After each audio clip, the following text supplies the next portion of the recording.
Bonjour. Et bienvenue sur la chaîne MDD-TV Divulgation. L'antigravité, je pense qu'il y a aujourd'hui suffisamment de preuves physiques pour se permettre de dire que l'industrie militaro-industrielle possède et maîtrise parfaitement l'antigravité. Après pratiquement un siècle de secrets, l'Internet et la presse spécialisée nous fournit des preuves incontestables de cette découverte tenue au secret. Ce qui pour moi est le plus important est le nombre incalculable de brevets déposés sur ce phénomène. Aujourd'hui on se retrouve, pour une traduction avec voix française d'une vidéo, décrivant pédagogiquement, les propriétés antigravitationnelles de la soucoupe du cas d'enlèvement de Betty Andreasson Lucas. Pour ceux qui ne connaissent pas le cas de Betty, il est fort possible que dans le futur je vous en reparle. Mais dans cette vidéo nous allons plutôt parler du fonctionnement de la soucoupe à partir des plans de Betty, et des études de Raymond Fuller, du MUFON. Vu comment des personnes se donnent du mal pour abaisser l'audience de nos divulgations, en posant plus ou moins 450 pouces rouges sur les vidéos des lanceurs d'alerte. Que faire, toi qui me soutiens et qui veux m'aider? Atteignons les 600 likes, vous avez la possibilité de me donner un coup de pouce, alors cliquez sur le magnifique pouce bleu, partagez la vidéo. En plus de donner vos avis en commentaire et activer la clochette pour être notifié des futures vidéos. Je vous remercie pour le soutien. Bon visionnage. Didier. L'OVNI de l'affaire Betty Andreasson. L'affaire Andreasson est l'un des cas d'abduction parmi les plus célèbres et les plus documentés de l'histoire de l'ufologie. Le 25 janvier 1967 à 19h, dans le Massachusetts, Betty Lucas Andreasson est chez elle avec ses 7 enfants et ses parents. Tout à coup, les lumières de la maison déclinent. Betty voit briller une lumière par la fenêtre de la cuisine, puis voit 4 êtres hauts de 1,20 m entrer dans la maison en passant à travers la porte fermée. Ces êtres sont des gris typiques, vêtus d'uniformes moulants de couleur bleue. Betty ne se souvient de rien au sujet de cet événement jusqu'à plusieurs séances de régression sous hypnose 10 ans plus tard. Betty témoigne auprès de Raymond Fuller, directeur des enquêtes scientifiques au MUFON, et son histoire est extraordinaire. Elle est emmenée à bord du vaisseau pour des examens médicaux, puis visite des endroits très étranges avec ses visiteurs. Elle découvre également qu'elle a été plusieurs fois enlevée depuis son enfance. Son histoire donnera lieu à de nombreux livres de Raymond Fuller.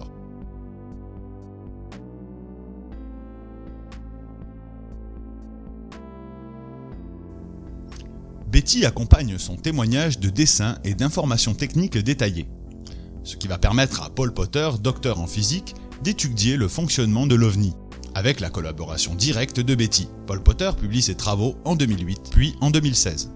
Cette vidéo résume les travaux de Paul Potter qui arrive à la conclusion que le fonctionnement de cet OVNI s'inspire de phénomènes astrophysiques en répliquant en miniature le fonctionnement d'un trou noir en rotation appelé trou noir de Kerr.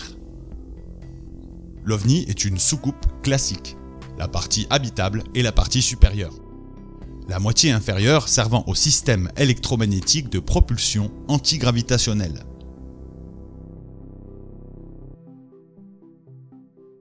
Le cœur du système de propulsion est constitué de 4 grosses sphères de cristal, chacune surmontée d'une sphère plus petite, reliée par une bobine.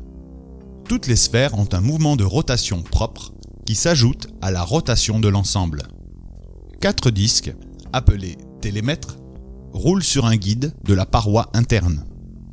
Au centre du dispositif se trouve un vortex qui convertit l'énergie électromagnétique et rotationnelle en énergie gravitationnelle. Le dispositif électromagnétique est auto-entretenu et constitue à la fois un générateur et un propulseur antigravité. La coque inférieure toroïde contient un fluide ionisé supposé être de l'eau avec des additifs conducteurs. La section transverse du toroïde fait apparaître 3 pointes qui vont concentrer les charges.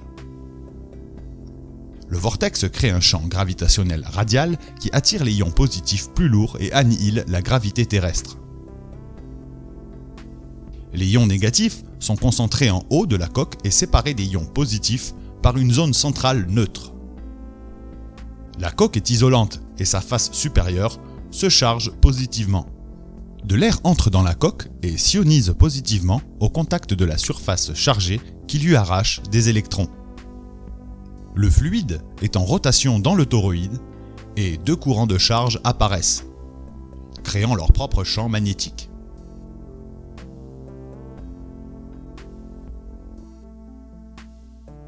La rotation des 4 sphères de cristal engendre des déconnexions-reconnexions des lignes de champ. Faisant apparaître des particules électrons-positrons. Un plasma se forme au-dessus des sphères, comme une lampe à plasma, qui crée un courant intense traversant les sphères en plus d'alimenter le vortex, à une fréquence d'environ 3-4 GHz, fréquence de résonance des sphères. Une partie du courant traversant les sphères passe dans les télémètres et ionise le fluide contenu dans le toroïde. Les télémètres subissent alors une poussée transverse due au champ magnétique agissant sur le courant. Les télémètres sont déphasés pour avoir une poussée continue, mettre en mouvement l'ensemble des sphères.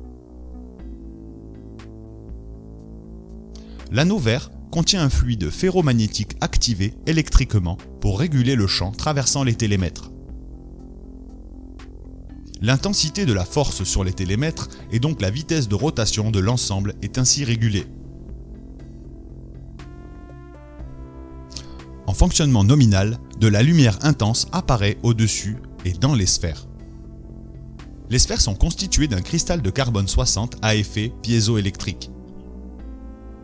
Elles sont dopées avec des billes et des fils composés en matériaux ferromagnétiques et magnétostrictifs.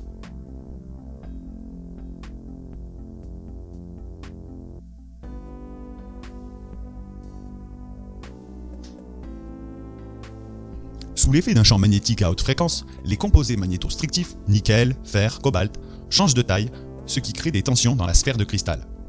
L'effet piézoélectrique du cristal génère une tension électrique. Cet effet piézoélectrique est amplifié par la rotation des sphères, qui subissent un effet de polarisation des atomes par l'attraction gravitationnelle du vortex central. Sous l'effet d'une tension électrique alternative, les composés ferromagnétiques, lantane, yttrium, néodyne, éjectent des électrons en grande quantité vers les petites sphères qui concentrent les charges à cause de leur différence de rayon de courbure. L'ensemble du système, petites sphères, bobines, grosses sphères, est en résonance acoustique et électromagnétique à 3-4 GHz et génère un courant électrique pulsé. Le plasma est donc alimenté à haute fréquence, par les petites sphères, par les particules créées lors de reconnexions des lignes de champ magnétique et par l'air ionisé.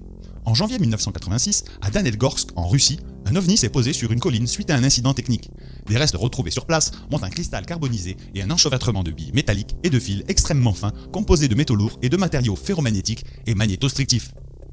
Colline 611, incident de Danilgorsk, janvier 1986. Le courant électrique pulsé et intense généré par les sphères traverse la bobine intermédiaire.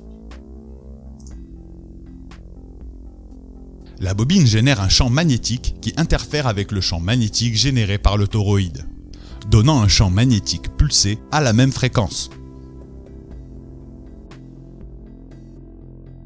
Les particules ionisées présentes au-dessus du vortex vont suivre un mouvement de rotation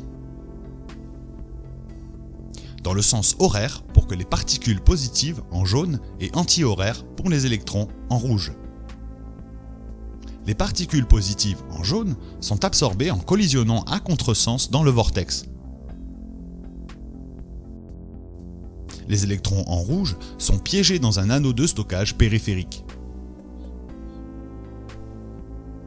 avant d'être éjectés sur la coque extérieure avec une trajectoire hélicoïdale, générant une force gravitationnelle semblable à ce qui existe dans les trous noirs en rotation.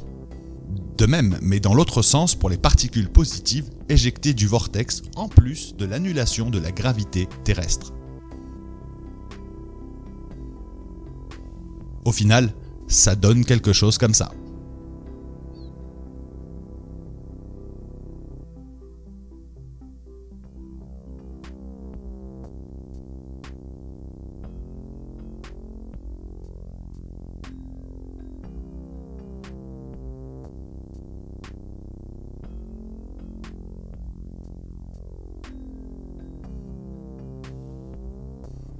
Ainsi s'achève cette vidéo, n'hésitez pas à partager sur les réseaux sociaux et à donner vos avis en commentaire.